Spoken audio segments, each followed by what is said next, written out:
പാകിസ്ഥാനിൽ ഖുറാൻ കൈവശം വെച്ചതിന് ഒരാളെ ജീവപര്യന്തം ശിക്ഷിച്ചിട്ടുണ്ടോ? അതെ, ശിക്ഷിച്ചു എന്ന് വേണം പറയാനായിട്ട്. അതായത് അവിടുത്തെ ഒരു സെഷൻസ് ജഡ്ജാണ് ഈ വിധി പുറപ്പെടുവിച്ചിരിക്കുന്നത്.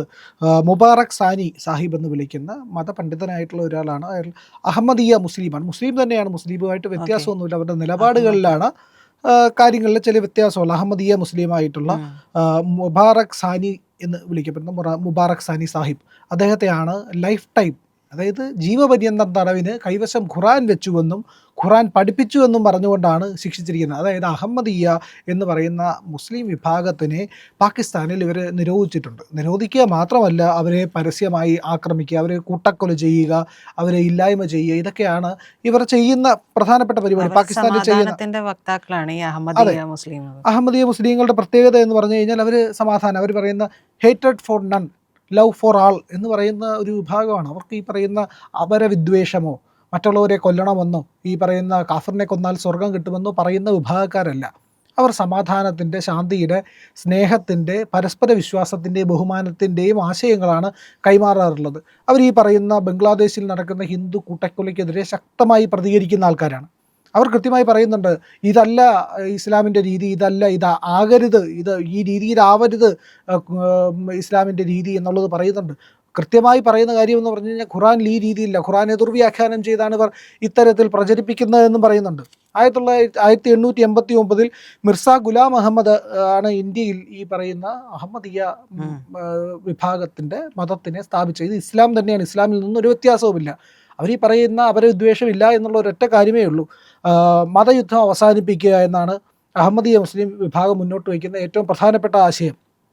മര്യാദ, സമാധാനം, നീതി എന്നിവയിലാണ് ഇവരുടെ പ്രധാനപ്പെട്ട വിശ്വാസമുള്ളത്. ഇവരുടെ ഒരു 5 പില്ലേഴ്സ് ഉണ്ട്: വിശ്വാസം, പ്രാർത്ഥന, വ്രതം, ദാനം, തീർത്ഥാടനം. ഈ 5 കാര്യങ്ങൾ നിങ്ങൾക്ക് നിങ്ങളുടെ നാട്ടിൽ ചെയ്യാൻ കഴിയുന്നുണ്ടോ, അവിടെ ഇസ്ലാം സാർത്ഥകമാണ്, ഇസ്ലാമിന് യാതൊരു പ്രശ്നങ്ങളുമില്ല എന്നാണ്. ആ 5 കാര്യങ്ങൾ ഇന്ത്യ ചെയ്യാൻ പറ്റും, ഒരു കുഴപ്പമില്ല. ഇവിടെ വിശ്വാസത്തിന് പ്രശ്നമില്ല, പ്രാർത്ഥന ചെയ്യാൻ പ്രശ്നമില്ല, വ്രതം എടുക്കാൻ പ്രശ്നമില്ല, ദാനം ചെയ്യാൻ പ്രശ്നമില്ല, തീർത്ഥാടനം ചെയ്യാൻ പ്രശ്നമില്ല.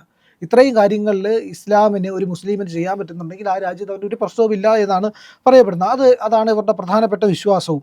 അപ്പോൾ ആഗോളതലത്തിൽ ഇവർ 1 കോടിയിലേറെ പേർ അഹമ്മദീയ വിശ്വാസികളായിട്ടുണ്ടോ എന്നാണ് പറയുന്നത്.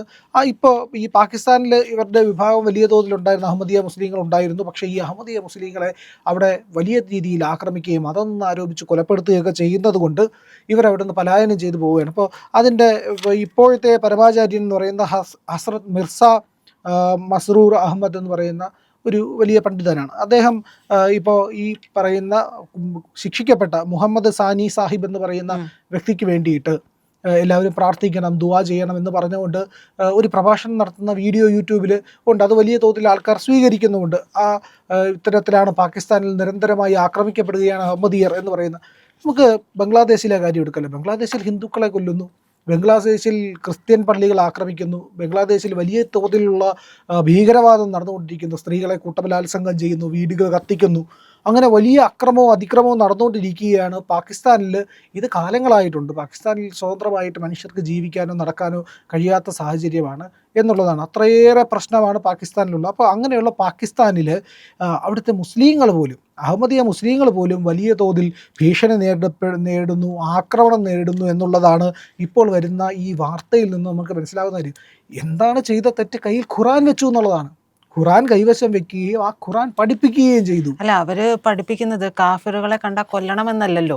അത് തന്നെയാണ് അവരുടെ ഏറ്റവും വലിയ പ്രശ്നം എന്ന് പറയുന്നത്. അവർ നേരിടുന്ന ഏറ്റവും വലിയൊരു പ്രശ്നം അതായിരിക്കണം. അത് തന്നെയാണ്. അപ്പോൾ അതായത് അപരവിദ്വേഷം എന്ന് പറയുന്നത് അഹമ്മദീയർ പഠിപ്പിക്കുന്നില്ല എന്നുള്ളതാണ് പാകിസ്ഥാനിലെ ഈ മത കോടതികൾക്ക് ഉള്ള ഏറ്റവും വലിയ പ്രശ്നം. അതൊന്നും അഹമ്മദീയർ പഠിപ്പിക്കില്ല. അഹമ്മദീയർ പഠിപ്പിക്കുന്ന അവർ ഏറ്റവും ത്യാഗം എന്ന് പറയുന്ന കാര്യത്തിലാണ് അഹമ്മദീയ വിഭാഗം മുൻതൂക്കം കൊടുക്കുന്നത്. ഒരു തരത്തിലും ആരെയും ഉപദ്രവിക്കുക, ഏതൊരു വിശ്വാസത്തെയും ബഹുമാനിക്കുക, എൻ്റെ വിശ്വാസം മാത്രമാണ് ശരിയെന്ന് അവരൊരിക്കലും പറയില്ല. അവർ പറയുന്ന എല്ലാ വിശ്വാസവും ശരിയാണ്. അവർ രാമനെയും കൃഷ്ണനെയൊക്കെ വിശ്വസിക്കുന്നവരാണ്. രാമനെയും കൃഷ്ണനുമൊക്കെ ഈ പറയുന്ന മഹാഗുരുക്കന്മാരായിട്ടാണ് അവർ കണക്കാക്കുന്നത്. അവർ പറയുന്ന എന്താണ് അതിൽ തെറ്റ് എന്നാണ് അവർ ചോദിക്കുന്നത്. അതെ, അവർ കണക്കാക്കുന്നത് അതിൽ യാതൊരു തെറ്റുമില്ല. നമ്മൾ ഈശ്വരനായിട്ടാണ് രാമനെയും കൃഷ്ണനെയും കാണുന്നത്. ഭഗവാനാണ്, ഭഗവാൻ തന്നെയാണ്, ഭഗവാൻ രാമനും ഭഗവാൻ കൃഷ്ണനുമാണ് നമുക്ക്. അവരങ്ങനെയല്ല. അവർ പ്രവാചകനായിട്ട് കണ്ടു. ഈ ഭഗവാനെ ഭർത്താവായിട്ട്, കാമുകനായിട്ട് കാണാമെങ്കിൽ എന്തുകൊണ്ട് പ്രവാചകനായിട്ട് കണ്ടുകൂടാ? എന്തായിട്ട് കാണാം, എന്താണോ നമ്മളുടെ സങ്കല്പം എന്താണോ ആ രീതിയിലേക്ക് ഈശ്വരാരാധനയ്ക്ക് സാധ്യതയുണ്ട് എന്നുള്ളതാണ് ഹിന്ദുമതത്തിൻ്റെ ഏറ്റവും വലിയ പ്രത്യേകത. അതുകൊണ്ട് തന്നെ ഹിന്ദുമതം പോലെ സ്വതന്ത്രമാണ് അഹമ്മദീയ വിഭാഗം എന്നുള്ളതാണ്. കണിശമായിട്ട് അവരുടെ കാര്യങ്ങളെല്ലാം പാലിച്ചു തന്നെ പോകും. എങ്ങനെയാണ് ഒരു ഇസ്ലാം ജീവിക്കേണ്ടത് എന്നുള്ളതിൻ്റെ വിശ്വാസവും കാര്യങ്ങളും ഒക്കെ അവർക്കുണ്ട്. പക്ഷെ അവർക്ക് ഇത്തരം കടുംപിടുത്തങ്ങളില്ല എന്നുള്ളതാണ്. ഇപ്പോൾ അന്യമതത്തിൻ്റെ പ്രസാദം കഴിക്കാൻ പാടില്ല, അങ്ങനത്തെ പ്രശ്നമൊന്നും അവർക്കില്ല. ഈ പറയുന്നത് പോലെ മുസ്ലിങ്ങൾ മറ്റുള്ള വിഭാഗവുമായിട്ട് കച്ചവടം ചെയ്യാൻ പാടില്ല, സൗഹൃദം പാടില്ല. ഇതൊരിക്കലും അഹമ്മദീയ അംഗീകരിക്കില്ല. അഹമ്മദീയ പറയുന്നത് എല്ലാവരോടും സ്നേഹമാണ്, സ്നേഹത്തിന് വേണ്ടി വിട്ടുവീഴ്ച ചെയ്യുക. നിങ്ങൾ ഇന്ത്യയിലുള്ളവർ ബീഫ് കഴിക്കരുത് എന്ന് പോലും അഹമ്മദീയർ പറഞ്ഞു. നമ്മൾ അഹമ്മദീയർ, അവർ മറ്റുള്ളവർ കഴിക്കരുതെന്ന് അവർ പറഞ്ഞില്ല. അവർ പറഞ്ഞിരിക്കുന്നത് നമ്മൾ അഹമ്മദീയർ ഈ പറയുന്ന ഹിന്ദുക്കൾക്ക് വേദന ഉണ്ടാക്കുന്നുണ്ടെങ്കിൽ ബീഫ് കഴിക്കരുതെന്ന് പറഞ്ഞ ആൾക്കാരാണ്. പശു ഇറച്ചി കഴിക്കരുത്, പോത്തിറച്ചി കഴിക്കാം, ആട്ടിറച്ചി കഴിക്കാം, മറ്റുള്ള ഒരുപാട് ഇറച്ചി ഉണ്ടല്ലോ. പശുവിനെ കൊല്ലുന്നതല്ലേ ഹിന്ദുക്കളിൽ വേദന ഉണ്ടാക്കുന്ന കാര്യം. അപ്പോൾ അഹമ്മദീയർ പറയുന്നതാണ്, അങ്ങനെ വേദന ഉണ്ടാക്കുന്നുണ്ടെങ്കിൽ ഈ പറയുന്ന പശു ഇറച്ചി പോലും ഉപേക്ഷിക്കണം, നമ്മളത് കഴിക്കാൻ പാടില്ല എന്നാണ് അഹമ്മദീയരുടെ നിലപാട്. അപ്പോൾ എങ്ങനെയാണ് ജീവിതത്തിൻ്റെ സൗന്ദര്യം ഉണ്ടാകുന്നത് എന്നുള്ളതിനെ പറ്റിയിട്ട് ഇവർക്ക് വ്യക്തമായ ധാരണയുണ്ട്. ആ അടിസ്ഥാനത്തിൽ സ്നേഹത്തിൻ്റെയും സമാധാനത്തിൻ്റെയും സഹവർത്തിത്വത്തിൻ്റെ അടിസ്ഥാനത്തിലാണ് അഹമ്മദീയ വിഭാഗം ഇന്ത്യയിൽ മുന്നോട്ട് പോകുന്നതെന്നുള്ളതാണ്. അപ്പോൾ പാകിസ്ഥാനിൽ നിന്ന് നാടുവിടേണ്ടി വന്നാണ് ഇപ്പോഴത്തെ അവരുടെ പരമാചാര്യനായിട്ടുള്ള ഈ അസ്രത്ത് മിർസ മർസൂർ അഹമ്മദ് ഇവിടെ UK ജീവിക്കുന്നത്. അദ്ദേഹം അവിടെ നിന്ന് പലായനം ചെയ്യേണ്ടി വന്നത് ഈ പറയുന്ന മതപീഡനം കൊണ്ടാണ്. പാകിസ്ഥാനിലുള്ള അതേ പീഡനം മുബാറക് സാനി സാഹിബ് എന്ന് പറയുന്ന ഒരു മതപണ്ഡിതനും അവർ നേരിടേണ്ടി വന്നു. അദ്ദേഹം കയ്യിൽ ഖുറാൻ വെച്ചു. കൊച്ചു കുട്ടികളൊക്കെ അദ്ദേഹത്തിൻ്റെ അടുത്ത് നിന്ന് മതം പഠിക്കുമായിരുന്നു. അങ്ങനെ മതം പഠിക്കുന്നതിനെ തടഞ്ഞുകൊണ്ടാണ് പാകിസ്ഥാനിൽ ഒരു മതപുരോഹിതൻ കൂടിയായിട്ടുള്ള ആളുടെ കയ്യിൽ ഖുറാൻ വെച്ചു എന്നാണ് കോടതി പറഞ്ഞിരിക്കുന്നത്. ഖുറാൻ കൈവശം വെച്ചു, അതൊരു പാവമാണോ?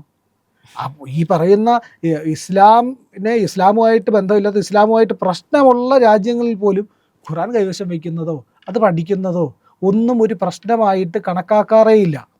അത് ഇന്ത്യയിൽ എവിടെയെങ്കിലും ഖുറാൻ കൈവശം വെച്ചതിന് എന്തെങ്കിലും ഒരു ശിക്ഷ ഉണ്ടാവും? ഒരിക്കലും ഇല്ല. കാരണം ഇന്ത്യ എല്ലാ മതങ്ങളെയും ബഹുമാനിക്കുകയും ആദരിക്കുകയും ചെയ്യുന്ന ഒരു രാജ്യമാണ്. പാകിസ്ഥാൻ പക്ഷേ അങ്ങനെയല്ല. അവർ അവരുടേതായ രീതിയിലുള്ള ഒരു മതത്തിനപ്പുറത്തേക്ക് മറ്റൊന്നിനെയും അംഗീകരിക്കില്ല. എന്തിനേറെ ഖുറാനിൽ പറ്റി, ഖുറാൻ്റെ മറ്റൊരു വ്യാഖ്യാനം പറഞ്ഞാൽ പോലും അതിനെ അംഗീകരിക്കാനുള്ള സഹിഷ്ണുത ഇല്ല എന്നുള്ളതാണ്. അപ്പോൾ പരമസഹിഷ്ണുതയുടെ, ഏറ്റവും ഉയർന്ന സഹിഷ്ണുതയുടെ വക്താക്കളായിട്ടുള്ള അഹമ്മദീയ എങ്ങനെ അവർ അംഗീകരിക്കും?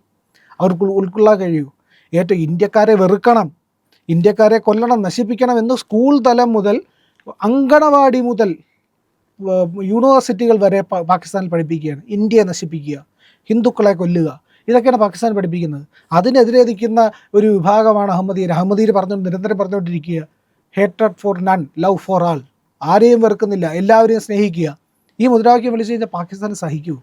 അതുകൊണ്ടാണ് പാകിസ്ഥാനികൾ ഈ പറയുന്ന അവരുടെ ഒരു പണ്ഡിതനെ, അഹമ്മദീയ പണ്ഡിതനെ, മുബാറക് സാനി സാഹിബിനെ ഇത് ശിക്ഷിച്ചിരിക്കുന്നത്. അദ്ദേഹത്തിന് ലൈഫ് സെൻറ്റൻസ്, ജീവപര്യന്തം തടവ്. അത് ഈ പറയുന്ന ഇവിടുത്തെ മുസ്ലിങ്ങളോട് കരുണ കാണിക്കണം എന്ന് പറയുന്ന വിഭാഗങ്ങളൊക്കെ ഇല്ലേ, നമ്മുടെ മീഡിയ മുക്കാലൊക്കെ, അവരൊക്കെ ഓർക്കേണ്ടതാണ് ഈ പറയുന്ന അഹമ്മദീയർ നിരന്തരമായി വേട്ടയാടപ്പെട്ടുകൊണ്ടിരിക്കുകയാണ്. അതിൻ്റെ ഏറ്റവും ഒടുവിലത്തെ ഉദാഹരണമാണ് ഒരു മതപണ്ഡിതനെ ഖുറാൻ കൈവശം വെച്ചു എന്ന് പറഞ്ഞുകൊണ്ട് കോടതി ശിക്ഷിച്ചിരിക്കുന്നത്. ഈ ബംഗ്ലാദേശിലൊക്കെ നടക്കുന്ന ആക്രമണങ്ങൾ അതിൻ്റെ അതേ തീവ്രതയിൽ തന്നെ പാകിസ്ഥാനിൽ നടക്കുന്നുണ്ട് എന്നുള്ളത് മനസ്സിലാക്കേണ്ടതാണ്. മുസ്ലിം ഭൂരിപക്ഷ രാജ്യങ്ങളിൽ പോലും അഹമ്മദീയർ വേട്ടയാടപ്പെടുകയാണ്. അവർക്ക് ഏറ്റവും സുരക്ഷിതമായി ജീവിക്കാൻ കഴിയുന്ന രാജ്യമെന്ന് പറയുന്നത് ഇന്ത്യയും UK ഒക്കെയാണ്. ഇന്ത്യയിൽ പോലും ഇന്ത്യയിലെ ഈ സുന്നി വിഭാഗത്തിൽപ്പെട്ട മുസ്ലിങ്ങൾ അഹമ്മദീയ വിഭാഗത്തിന് നേരെ ആക്രമണം നടത്തുന്നുണ്ട് എന്നുള്ളതാണ്. അത് വലിയ പ്രശ്നമാണ്. പക്ഷേ ഇന്ത്യയിൽ കൃത്യമായ നടപടിയുണ്ട്. അവരെ ആക്രമിക്കാൻ ചെന്ന് കഴിഞ്ഞാൽ ഇന്ത്യയുടെ പോലീസ് കൃത്യമായിട്ട് നടപടിയെടുക്കുകയും ഈ കുറ്റക്കാരെയൊക്കെ ശിക്ഷിക്കുകയൊക്കെ ചെയ്യും. അപ്പോൾ ഇതിനെതിരെ ഇപ്പോൾ അഹമ്മദീയരെ വിശ്വാസികളായി പ്രഖ്യാപിക്കണമെന്ന് ആവശ്യപ്പെട്ടുകൊണ്ട് അഹമ്മദീയർ ഈ നിയമനിർമ്മാണം വേണമെന്നവരെ ആവശ്യപ്പെടുന്നുണ്ട്. 17 കോടിയുള്ള പാകിസ്ഥാനിലെ ജനസംഖ്യയിൽ 4% അഹമ്മദീയരുള്ളത്. അത്രയേറെ മൈനോറിറ്റിയാണ് അവർ എന്നുള്ളതാണ്. അവർക്ക് ചെറിയ ജനസംഖ്യ മാത്രമേ ഉള്ളൂ എന്നുള്ളതാണ്. അപ്പോൾ ഈ അഹമ്മദീയർ ഈ ഇന്ത്യയിൽ ഇതിനെതിരെ ആർക്കും ശബ്ദിക്കാനൊന്നുമില്ല. ഇല്ല, ഇന്ത്യയിൽ നിന്നല്ല, ഇവിടുത്തെ വലിയ ബുദ്ധിജീവികളും പുരോഗമനവാദികളും ഒന്നും ഒരക്ഷരം മിണ്ടുന്നില്ലല്ലോ. അവർക്ക് വേണ്ടിയിട്ട് സംസാരിക്കാൻ പോലും തയ്യാറായിട്ടില്ലല്ലോ. അപ്പോൾ ഗുരുനാനാക്കിനെ അവർ അംഗീകരിക്കണമെന്ന്, കൃഷ്ണനെയും ക്രിസ്തുവിനെയും രാമനെയും എല്ലാത്തിനെയും ജൈനനെയും ബുദ്ധരെയും അടക്കം എല്ലാത്തിനെയും അംഗീകരിക്കുകയും സ്വീകരിക്കുകയും ഗുരുവായിട്ട് കാണുകയും ചെയ്യുന്ന അഹമ്മദീയരെ ഇവിടെ സംരക്ഷിക്കണമെന്നും അവർക്ക് വേണ്ടിയിട്ട് ശബ്ദമുയർത്തണമെന്നും ഇവിടുത്തെ ബുദ്ധിജീവികർക്ക് തോന്നാറില്ല. ഗാസയ്ക്ക് വേണ്ടിയിട്ട് വിലപിക്കുന്നവരുണ്ടല്ലോ, ഇങ്ങനെ കുട്ടികളുടെ പേരൊക്കെ വായിച്ച് പൊട്ടി കരഞ്ഞവർ.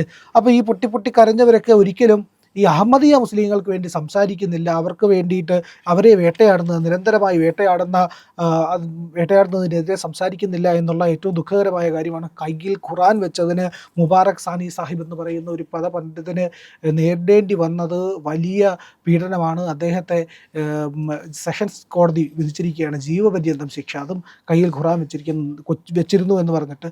എന്ത് കാടൻ നിയമമാണ് പാകിസ്ഥാനിലുള്ളത് എന്നുള്ളതാണ് ഏറ്റവും ദയനീയമായ കാര്യം.